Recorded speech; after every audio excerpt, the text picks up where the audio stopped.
the National Defense Authorization Act prohibits the import of the equipment with Chinese components.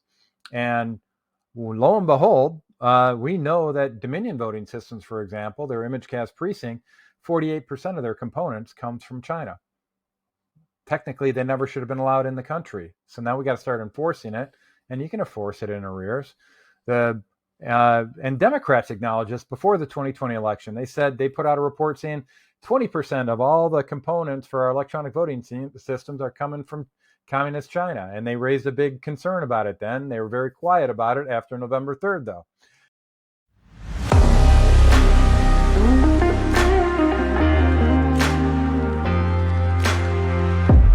Hello, my name is Bill Johnson. Welcome to our podcast.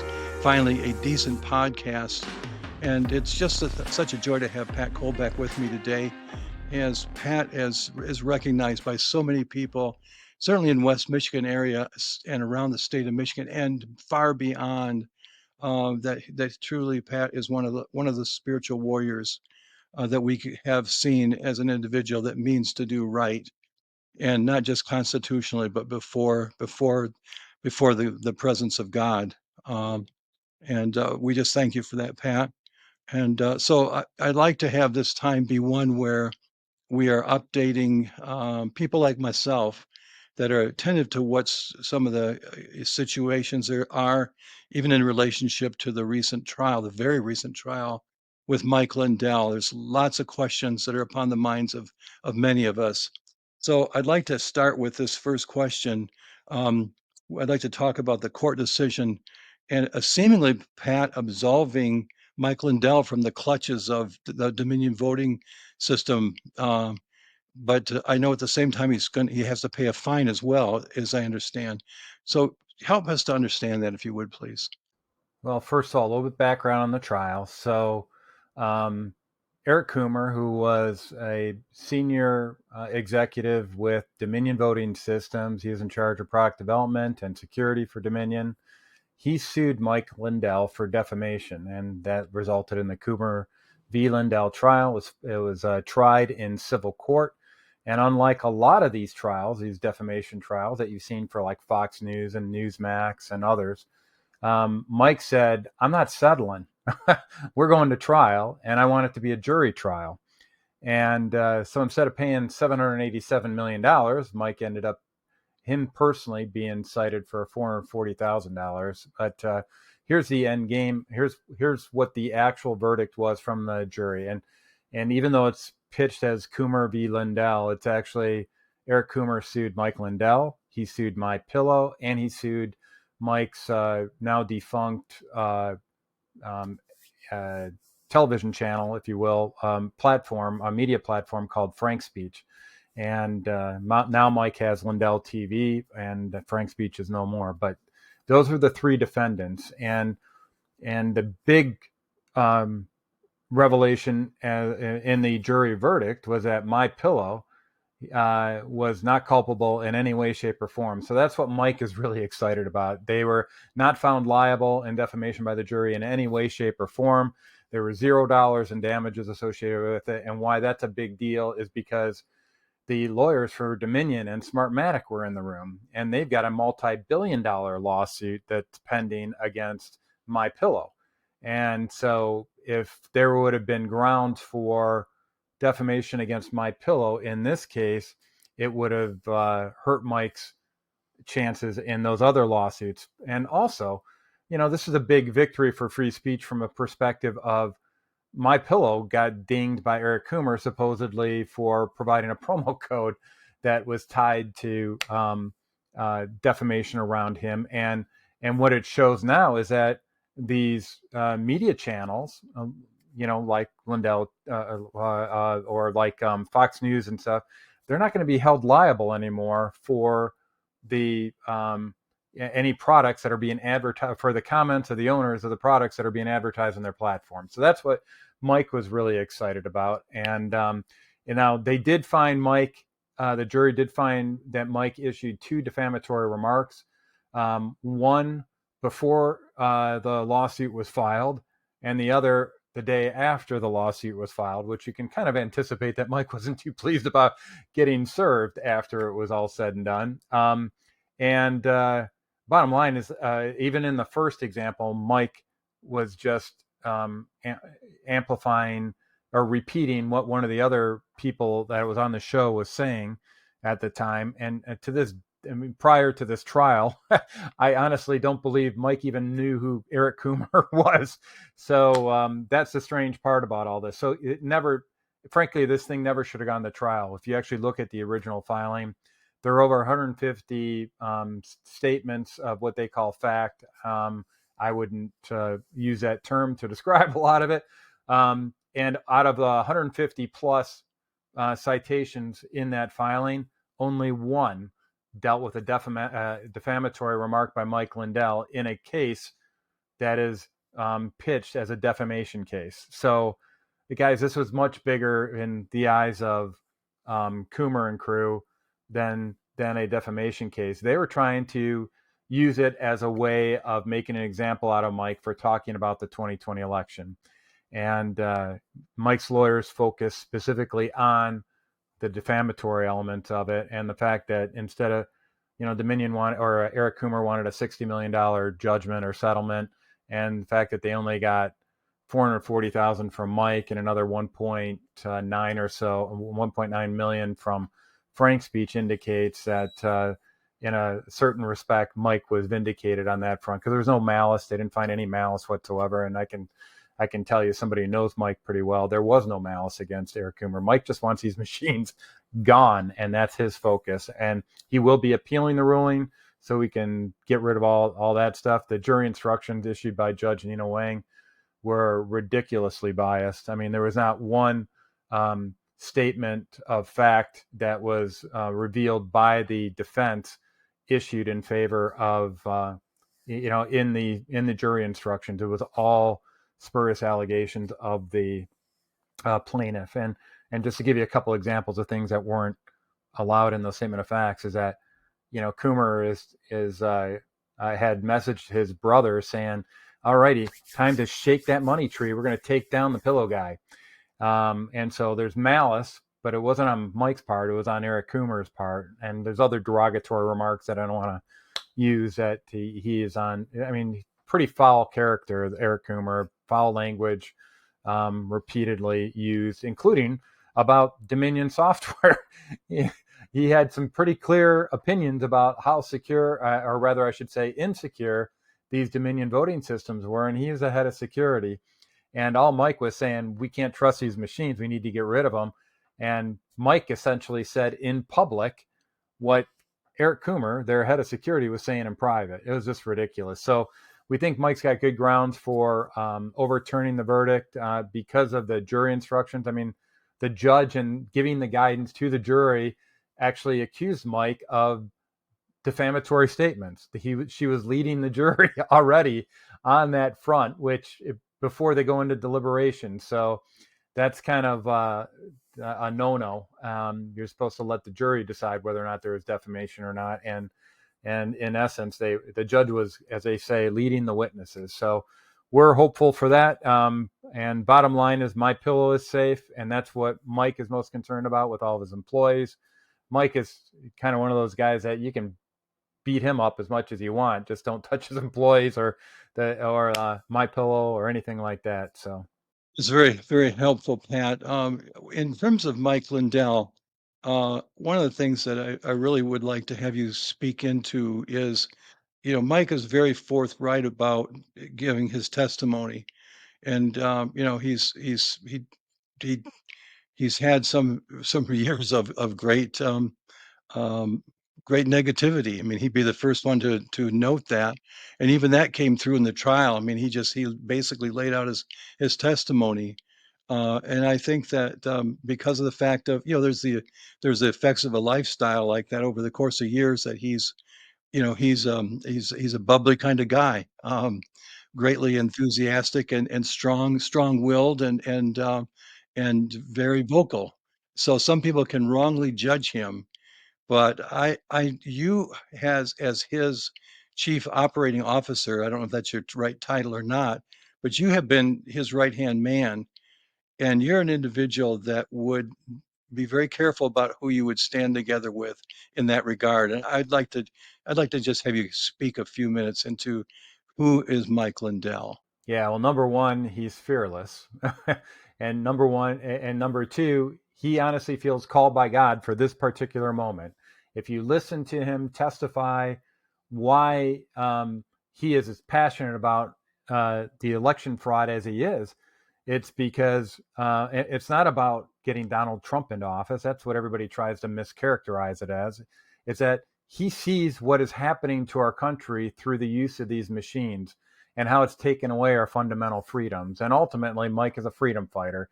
He doesn't like that. He gets very upset at it, and he believes he's been given the resources that he's been given for My Pillow, kind of in the mode of Esther, right? For such a time as this, he's been given this platform, and he spent about 50 million of his own money to go off and get the word out about election fraud. And frankly, without him being public about what was going on with our elections, we would not have been able to keep the topic of election fraud simmering on the front burner of the stove for as long as we've been able to do. I mean, I was screaming from the top of my lungs, but my volume is nowhere near the volume that Mike can do. He's got a much larger platform, and he used it. And he knew that there were going to be slings and arrows. I mean, they deplatformed him from all the big box stores. They wouldn't let him advertise on different platforms. It was and I won't even tell you some of the stuff that was going on in the banking area with Mike, where they were squeezing his lines of credit. There were all kinds of very subtle things that only somebody who's running a multi-million-dollar business would recognize as a way to strangle a company and cut off their livelihood. And I think he's a modern day Esther, and he's committed to that path, and he's not going to give up until we've eliminated these electronic voting systems. Yeah, now he has paid a great price in this throughout this country for freedom and for the American people, hasn't he? I mean, isn't his company basically bankrupt at this time? Give a sense of just how serious this matter is. Well, first of all, I want to make sure everybody understands I'm COO for Mike on Lindell Management, which is separate from My Pillow and My Store. So I don't have all the exposure into those operations. I do know that Mike had to borrow $10 million to go off and meet payroll. And so, and I know that FedEx has, during the trial, they came in and actually served him in their lawsuit against Mike for collections. And so, but Mike's in the mode of he's just going to keep going until he achieves the goal, and God will provide the resources when he needs the resources. And if it goes all the way back down to zero, he's okay with that as well. And he's just confident in God's overall plan. And by the way, he married an awesome wife with Kendra, and I don't know if you've heard much about her or seen her, but I met her before they were married, and I go, this is a godly woman. She's a prayer warrior, and she got married to Mike as all this craziness was hitting. So she knew exactly what she was getting into, and she's really a quite the stabilizing force for Mike. Where would we be if we didn't have Mike Lindell in the fight? Where would you see us in terms of the election results? Well, I'd probably be in jail, right? Because all the slings and arrows were directed at Mike and others. I'm saying the same things, but they're going after somebody that they can make an example out of. That me, it's like, you were talking earlier on about I was widely recognized as X and Y or whatever.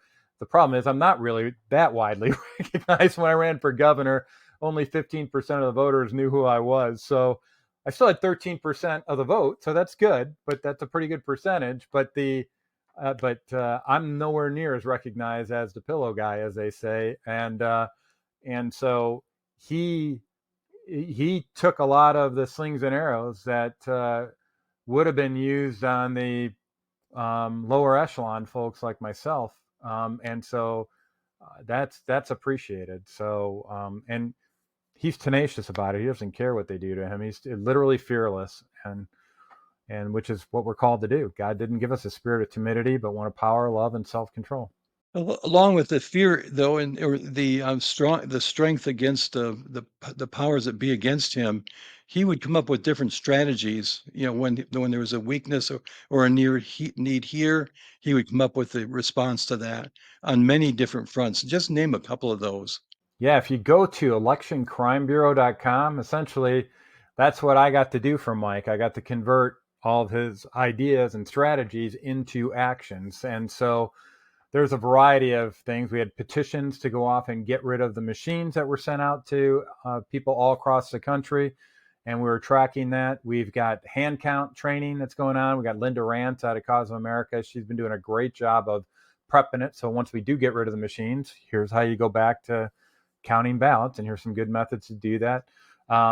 We put out a series of technical advisories around what is really happening with these electronic voting systems and these NGOs that have privileged access to the data, like the Center for Internet Security. We caught a lot of flack for calling them out because they're the ones who are effectively wiretapping the election systems in all 50 states and under the auspices of the federal government. So those are just a few examples of some of the initiatives. He also launched what was called the Voter Identity Protection Project, which is just making sure that he used the platforms that he had put in place, which is the Vocal app and Frank Speech and the Election Crime Bureau, to help broadcast all the election issues as they happen, and specifically to highlight the need to hold on to your ballot and go in and apply to be an absentee voter, but hold on to your ballot till election day, and then turn it in there. And as a foil to the people that are attempting to steal the identity of voters and cast ballots in their name. So if you requested an absentee ballot and it hasn't been turned in, the bad guys, more often than not, will go off and toggle you to a low propensity voter, and then they will assign a ballot to you. So if that person goes in on election day and finds out that they had already voted, even though they still had their ballot, we just caught them in identity theft. And while the courts may not be too excited about delving into election fraud cases, identity theft is something that they would typically engage in.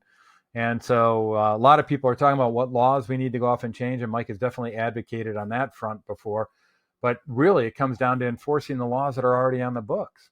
And I'm happy to say now, I'm sure we'll talk about this a little bit later, but there's a lot of evidence that we are getting into the enforcement phase of the operation, and I'm pretty excited about it. So Pat, do you see a movement across this country that is working in a positive direction where a lot of ground has been gained? Or how do you see that overall? And we'll get back to talking about Michigan. I know there's other states that are like Michigan that are, but anyway, what would be your overall take on the progress being made? Yeah, people are mobilized all across the country, and Mike's been a major factor in that front as well. I mean, he hosted the Cyber Symposium out in South Dakota. I was at that where he got the word out around what was happening with the machines. He held a Moment of Truth Summit and the Election Crime Summit. So he held these national events where we brought in election integrity activists and investigators from all over the country to witness what was actually happening in our elections and go over it and share what the findings were. I mean, I was helping Mike organize those respective events, and I'll tell you, it was pretty overwhelming to see evidence of election fraud submitted from all 50 states. This is red, purple, blue, didn't matter. There are issues with our elections all across the country, and they need to get fixed. And Mike did a great job of bringing people together on that. And the fact that we had advocates from every single state in the nation. I mean, we're talking Hawaii, Alaska. We're coming to these events out in Missouri and South Dakota. That's a big deal. There's a passion around it. And I can tell you there's a lot of advocacy still active, not only in the state legislatures, but also now that we've got an administration with a open ear to this out in the federal government as well. So at the federal level, I know that there's been some soundings that might have even come from you or Mike Lindell somewhere along the way, or maybe it was even Patrice Johnson, from Michigan Fair Election Institute. But some positive things have been occurring in Washington, D.C. in terms of decision-making and strategies or whatever. You probably know what I'm talking about because you're in the middle of most of those things. But is there anything that you can share that encourages you at the federal level? Yeah, well, let's start with day one of the Trump administration. He signed approximately 8 executive orders that directly or indirectly addressed election fraud. Just one quick example is when he designated cartels as foreign terrorist organizations. And you're probably scratching your head saying, what does that have to do with elections? Well, it has a lot to do with elections if you've been following along. A lot of these are breadcrumbs because the cartel bones connected to the election fraud bone in multiple ways. One is via funding, and that was identified in the Sinaloa cartel, which, if you paid attention to the briefing by Jacqueline Brager before the joint committee in the Arizona legislature, she highlighted how the Sinaloa cartel is engaged in this mortgage fraud that essentially provided a lot of the funding needed for these NGOs and politicians to keep this election fraud machine running. And Katie Hobbs, for example, now the governor of Arizona, then the Secretary of State of Arizona, she took out 3 or 4 refis on her mortgage, and was skimming off the top on every single one of those. So there was a scheme, and that was connected to the Sinaloa cartel. There's also a cartel called the Cartel de los Sols, and my Spanish is horrible, so I probably butchered that. But the bottom line is that is attached to the Venezuelan government. And if you notice that the stars in the Venezuelan flag, that's the Sols, that's the stars, and they're tied to Smartmatic and also tied to the Chinese Communist Party as well. So there's a huge connection where the Smartmatic bone is actually connected to Dominion bone as well as all the other voting system manufacturers as well, because it's the same DNA in all of them. So it is a big deal. And if you go to stolenelectionfacts.com, you'll be able to get all that information that's pulled together. And there's an ex-CIA station chief from Latin America by the name of Gary Burnson that started on an investigation around narcotics, and it turned into an investigation of election fraud and the Venezuelan government and Smartmatics in particular. And I just encourage people to look into that, because some of the same people that were part of that Smartmatics organization that Roger Pignatti has been cited for what was it, bribery, I think it was, and in relation to the Philippines elections. And he was with Smartmatic. We've got other Smartmatic employees like Ronald Morales that are now prominent employees within Dominion. And so there's a big connection, if you will, on just that simple executive order. Since then, of course, we had an election integrity executive order issued by the president on March 25th. That was very significant. It was trying to address the fact that non-citizens were voting, which is a key element of the a key problem associated with our elections. That's how they steal. Democrats, particularly in blue cities, go off and steal elections. When he's addressing the illegal immigration problem, that's a big deal, because that's what goes off and tilts the battlefield, devaluates and gives disproportionate representation to Democrats as opposed to Republicans, because when we take a census, you do it based on the total number of people living in there, and that's illegal and legal, and so they're using it to essentially steal congressional seats from Republicans. So that's kind of a big deal.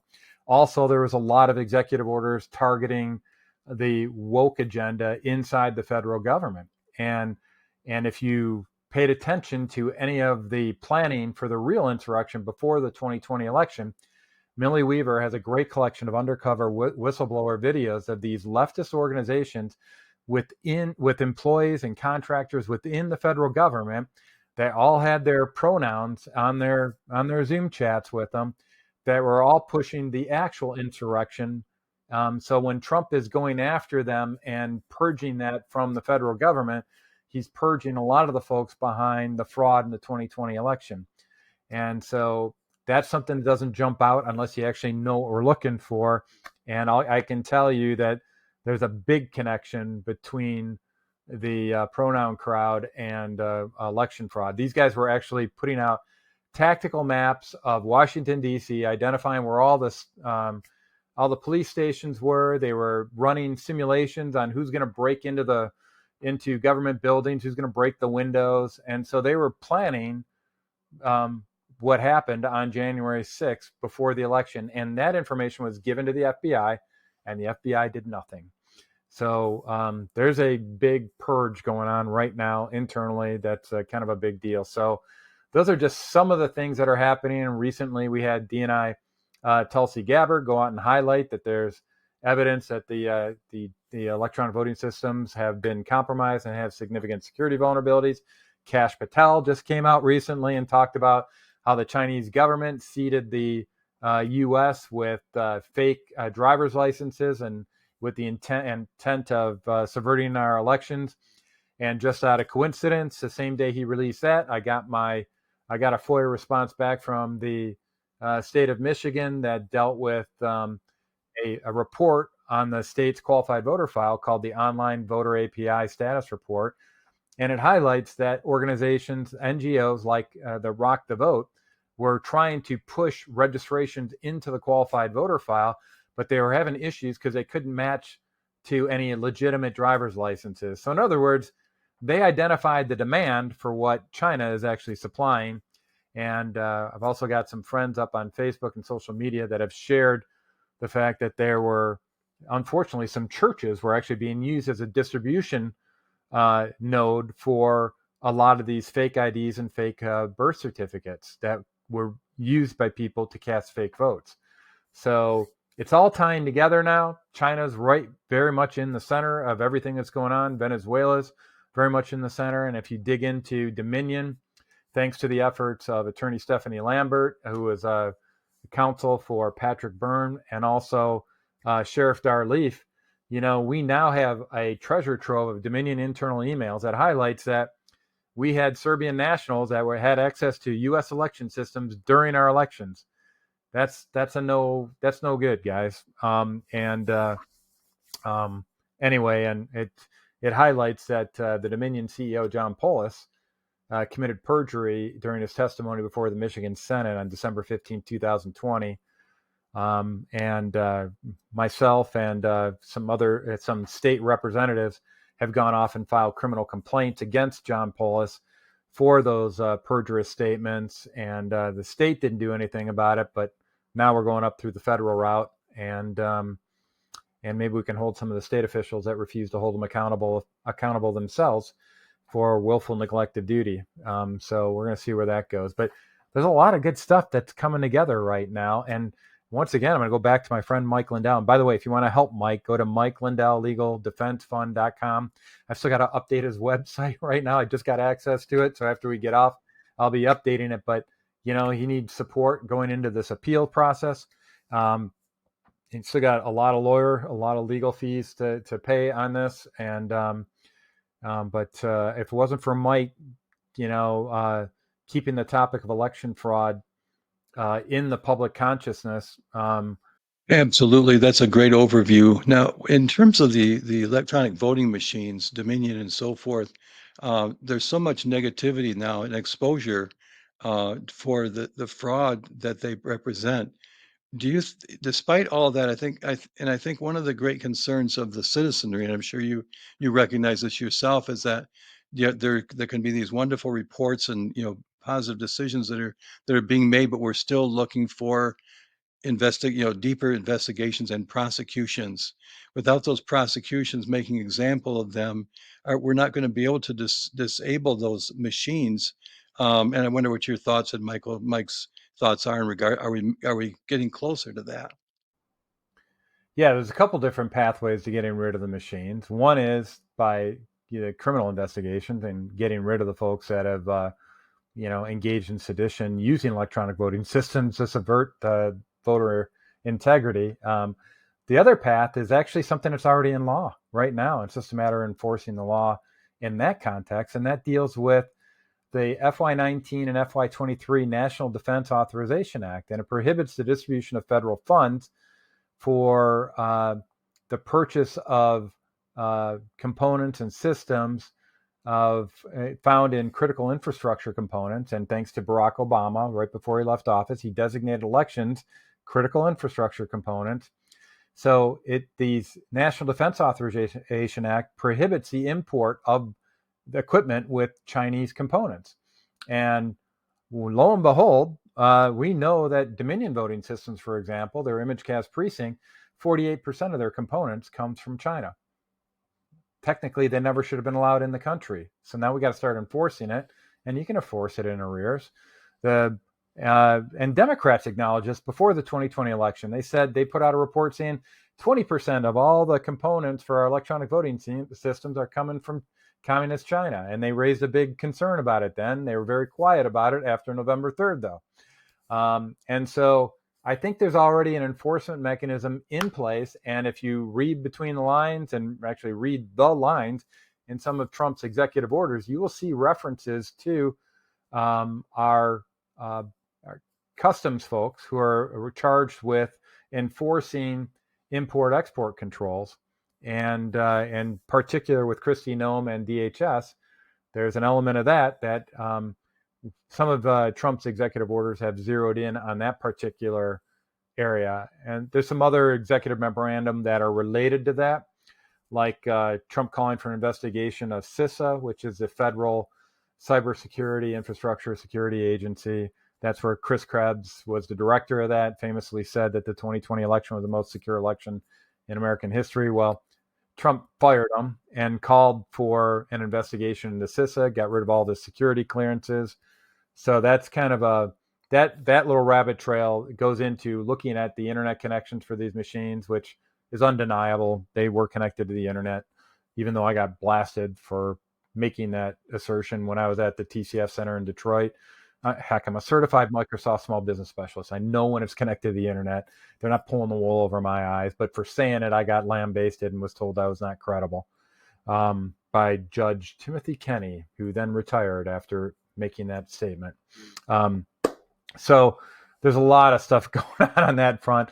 I'm hopeful that we're going to see the end of these electronic voting systems and see the end of it before this year is over. Well, that's got to be so encouraging to you because you have been tireless yourself. I want to point to a couple of individuals. Dar Leaf, for example, you mentioned him, Sheriff Branch County. Yeah, he's fearless. He's another one of those fearless warriors, and he's been interfered with in his investigations by the Michigan State Police at the behest of Attorney General Dana Nessel.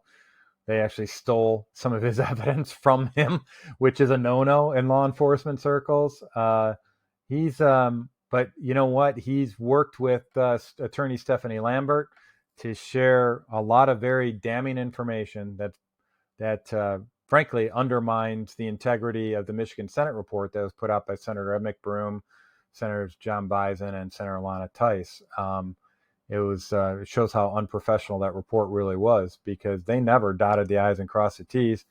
And if they would have and performed a professional investigation, this stuff would have been pretty evident.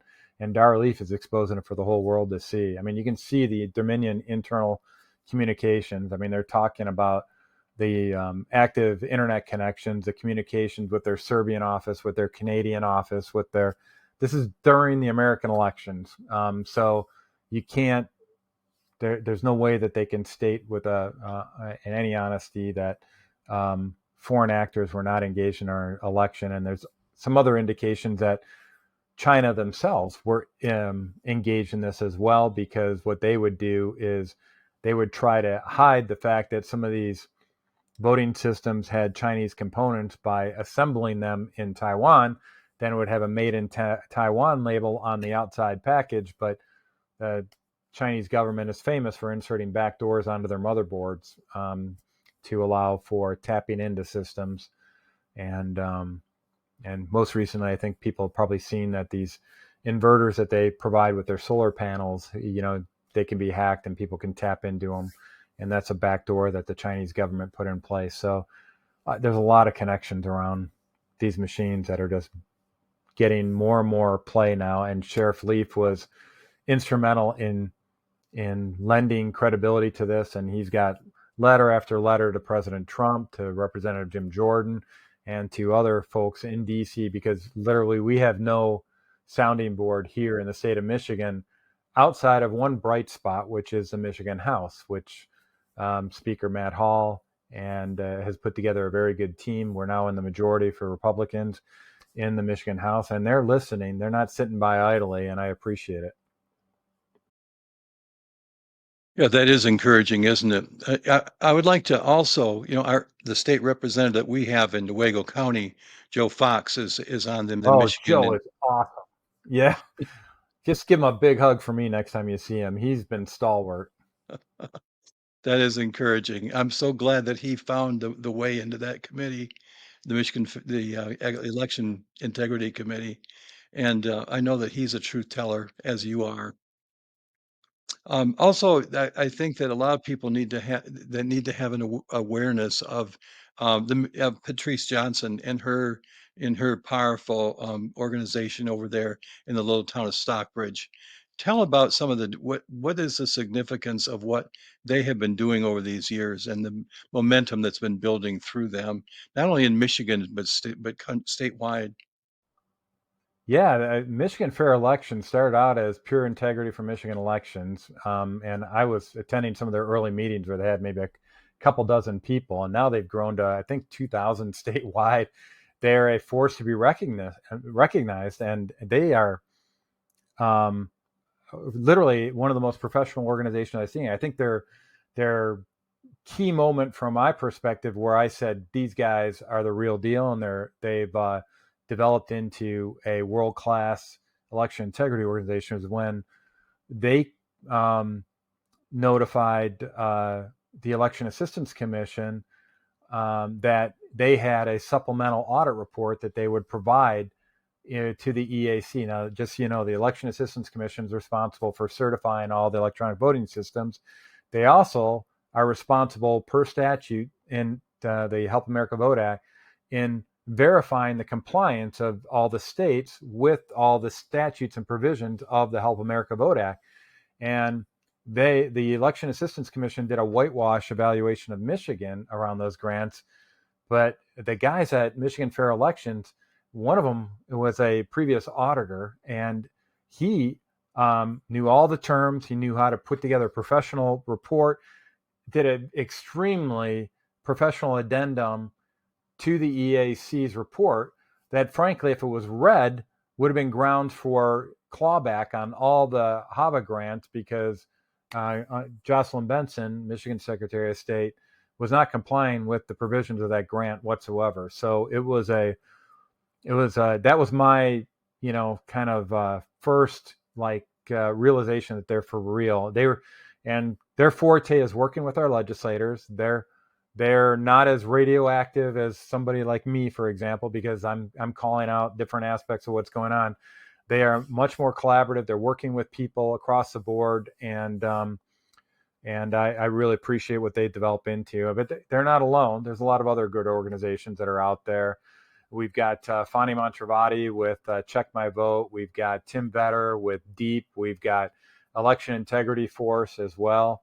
And I'll tell you in particular, those last three, if it wasn't for them in this 2024 election, I believe, Donald Trump may have lost Michigan, because what they identified by monitoring a daily report that was issued by the Michigan Secretary of State called the Daily Ballots Cast Report.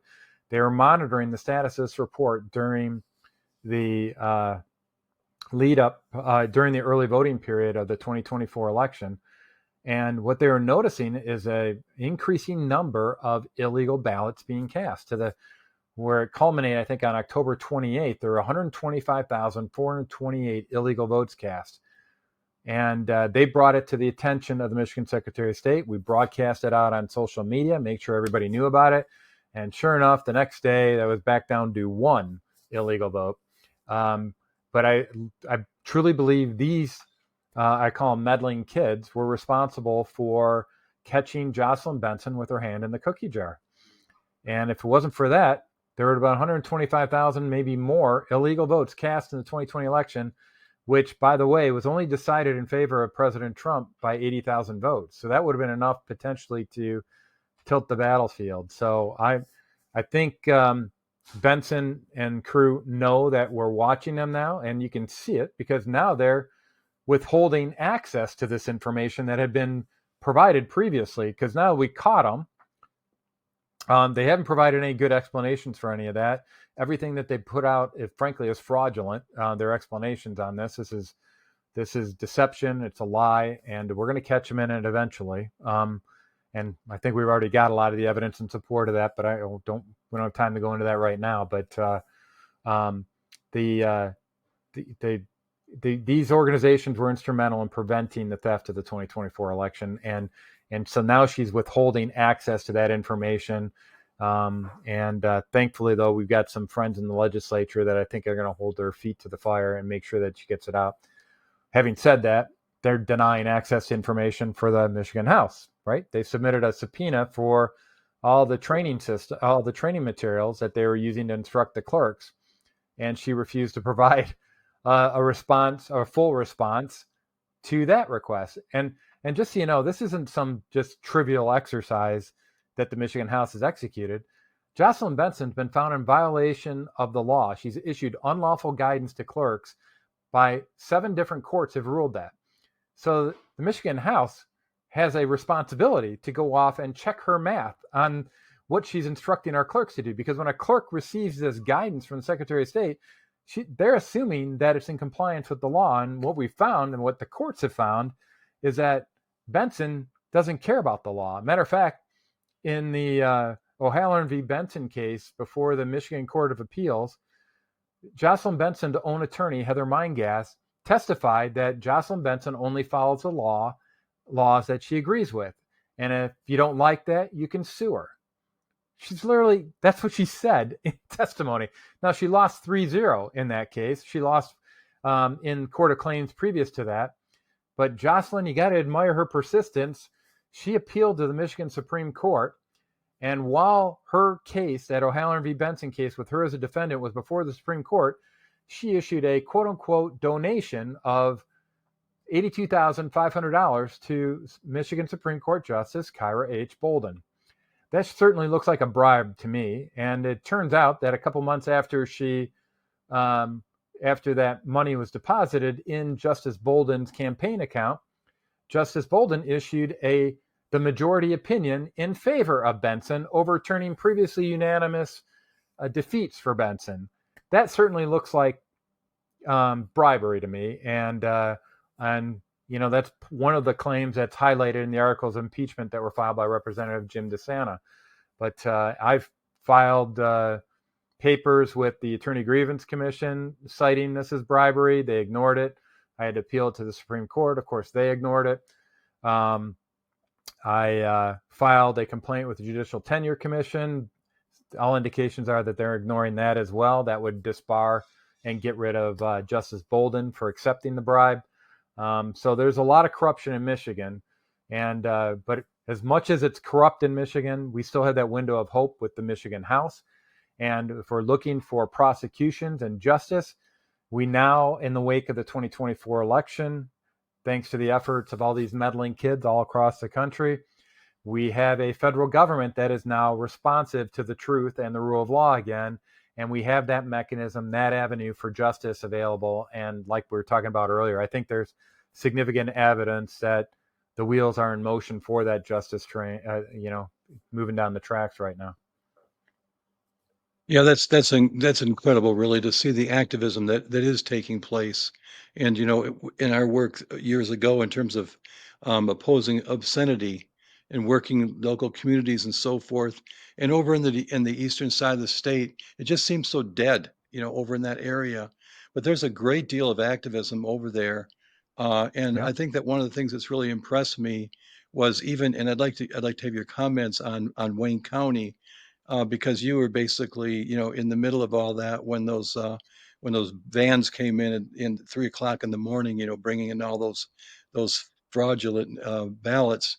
but they had watchmen over there this time around, I believe, that also played a role in stymieing any of that extracurricular activity, because things could have been much worse over there in Wayne County. And what would be your observation of that? Am I just Yeah, whistling I Dick mean, Deer? yeah, there were a lot of volunteers that were monitoring activities. We had video cameras put up all across Southeast Michigan, thanks to Catherine Engelbrecht and Greg Phillips out at True the Vote. They came out and provided some resources that we used to do that. People volunteered to monitor those feeds. So the bad guys knew we were watching them this time. And to show you how much they know that we're watching them and show you how much they like to hide things, at the TCF Center, what used to be the TCF Center, it's now called Huntington Place. Last time I visited it during the Detroit People's Convention, you know how they had the big bay doors at the back where those trucks came in with all the illegal ballots, right? They've now put up a partition in front of that, so you can't see that door being opened anymore. So unless you're actually walking back there, you wouldn't see that there's a truck back there or a van with ballots dropped off anymore. They actually changed the layout of the center for the AV County Board for the City of Detroit to prevent prying eyes from watching what they're up to. Pat, as we move towards closing, a couple of other things that I really would like I know you have insights into, and that has to do with Tina Peters, who comes out of Colorado, and tell about who she is and her her unfair, really wicked imprisonment of her, and give us an update of what her situation is now. Yeah, it's going to connect quite a few of the threads we've already discussed here. So, for those who don't know, Tina Peters was the clerk for Mesa County, Colorado. That includes Grand Junction, if you're familiar with the Colorado geography at all. And I got to know her through the Cyber Symposium, and then later we had a lot of support and interaction with her for investigating some of the materials that she made possible. What she did as a clerk is that she found out that Dominion was going to come in and service her equipment after an election had been conducted. And as a clerk, she's responsible for the integrity of the records under her jurisdiction. So she said, before Dominion comes in here, I'm going to make sure that I get a forensic copy of that machine before they service it so that I can retain all my election records. And so Dominion can't erase it or anything like that. And then after Dominion serviced it, she took another forensic copy after so she could compare them and see what changed. Well, it was earth-shattering what changed. I mean, essentially, Dominion erased all the records of the election, and these were still subject to debate. There were some challenges on some of those elections, and they needed some of these election records in order to make the case that certain individuals should be elected or not. And so the forensic examination of these has culminated in a series of 4 separate reports. And I forget the website offhand right now, but if you look for Mesa County Report number 1, 2, and 3, and 4, different forensic experts went off and looked at different aspects of these images. And what was pretty clear from the examination of these images is that there were 2 sets of books on the machines. So there was a project database, election project database at the beginning of the election, and then after about a week or so, another one was created and populated with only a fraction of the original votes. So we don't know what math magic was being done in that transfer, but we do know there were internet connections, there were non-certified software involved. We know that there is practically zero security on these machines that allows any bad actor with remote access to the machines to go off and change the election results to whatever that they wanted. So she, as a result of her doing her job, she was prosecuted by the Colorado Secretary of State, Jenna Griswold, and the Attorney General in Colorado. And thanks to, once again, revelations made by Sheriff Darleaf with these internal Dominion emails, it was Dominion apparently that sicked the Department of Justice, Federal Department of Justice, and Colorado Secretary of State and Attorney General on Tina Peters, wanting to make an example out of her for doing this. And from what I understand is that there's evidence specifically that indicates that even when they knew Tina was completely innocent of all the charges that they were laying against her, they kept prosecuting her anyway. And that's a textbook example of malicious prosecution.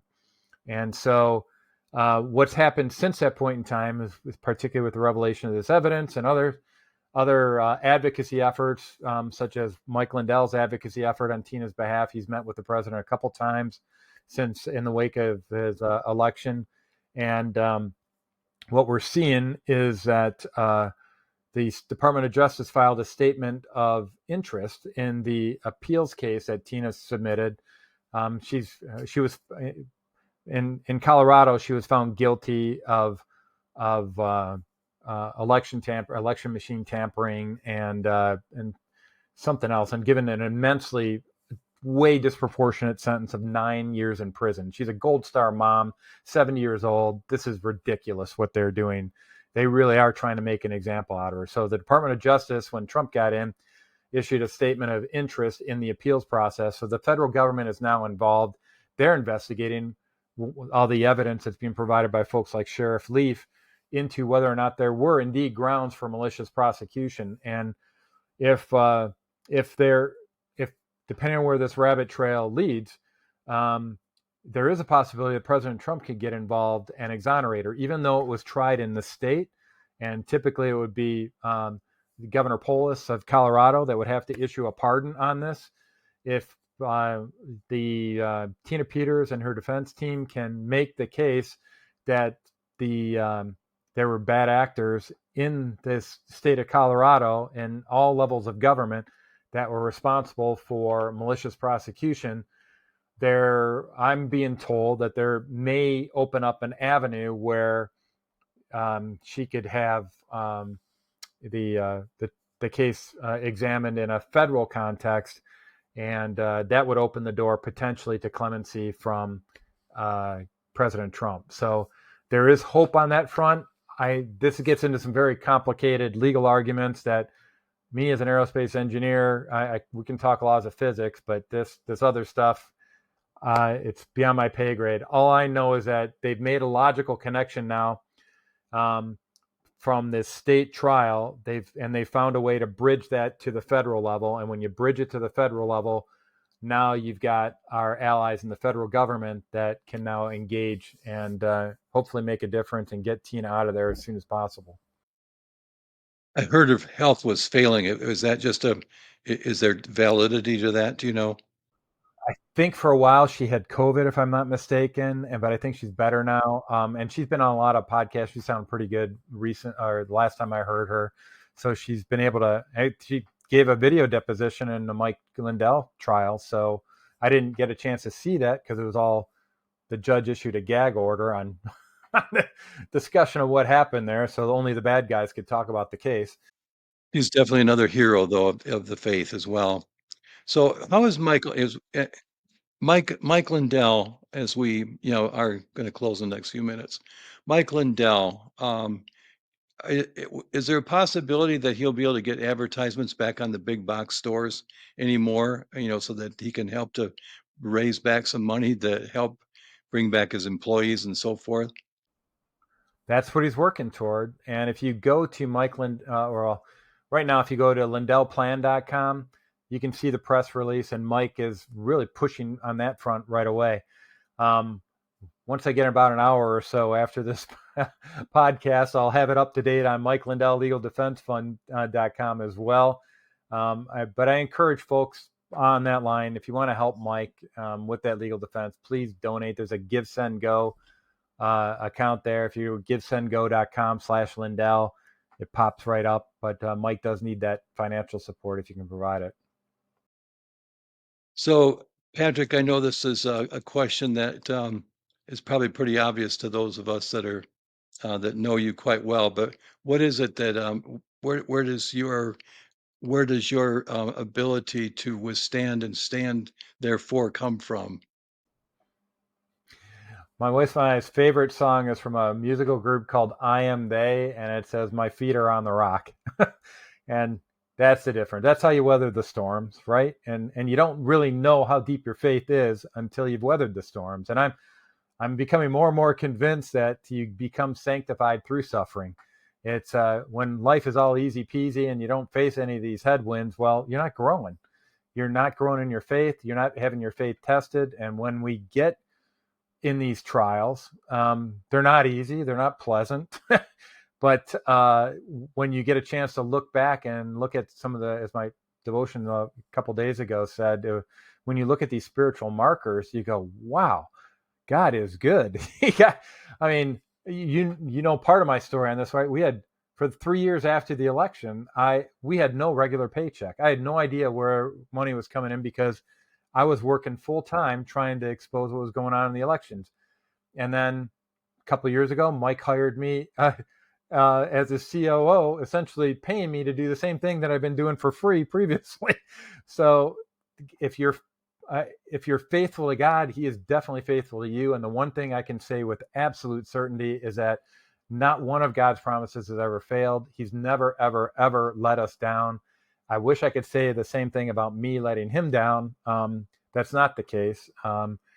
Sometimes you don't handle the pressure cooker like you'd be like to handle the pressure cooker. But once again, I think that just is your way of God's way of refining out the impurities, if you will, and you keep moving on and keep trying to get into white robe mode. And I think he's really, it's been a blessing for us. And final analysis, let me put it this way: I wouldn't change a thing over my life, even as frustrating. This is not what I had anticipated. I was going to be an astronaut. I was going to do all these other things. We did not go down any of the course, the plans that my wife and I had laid out. When my wife and I got married, she thought she was marrying this boring aerospace engineer guy, and we'd just go off and do engineering, and she was in medicine. But God's got a completely different plan, and you know what? I'm okay with this plan. And you've made a lot of great friends along the way, all across this country. I know that's And a lot of true. enemies, a lot of enemies. But I'm okay with that too. And I mean, that's the one thing I'll tell you. Going through everything we've gone through, when you read through the New Testament, you read through the letters from Paul and Peter and James, and it's just amazing all the dissension that you found, even from communities of faith, right? And what you learn is that the more things change, the more they stay the same. Is that we're facing some of those same challenges right now on all of it, and ultimately just keep your focus on God. And Philippians 4:8 is kind of my driver as far as when you're in the midst of the gutter and all the garbage and everything else is being slung around, they're throwing dispersions and everything or aspersions at you. Just focus on what's noble, true, excellent, and praiseworthy, and He'll pull you up through whatever those trials are. So, yeah, I don't wish this upon anybody, but I'll tell you, there is some value to going through the trials and tribulations. Thank you so much, Pat. What an encouragement. You look fresh, like you're ready for another 4 years in the battle. Good. Well, you're not seeing how my knees are creaky, so that's that's one thing I'm working on. But yeah, I appreciate it. You too, my friend. And good luck with this podcast and getting it out there. I mean, Thank you. this is really the difference maker now. People aren't watching traditional news broadcasts anymore. X has actually outpaced the New York Times and other news outlets as the primary source of information now. And so these social media outlets, these podcasts, are actually what are going to change and shape the battlefield in the upcoming years for policy discussions and for getting the truth out. So thank you for doing what you're doing. You're welcome. We do what we can, and there's always something to do. Thank you so much. Hope to All talk right. to you Thanks, soon, Bill. Pat. Not going to lie.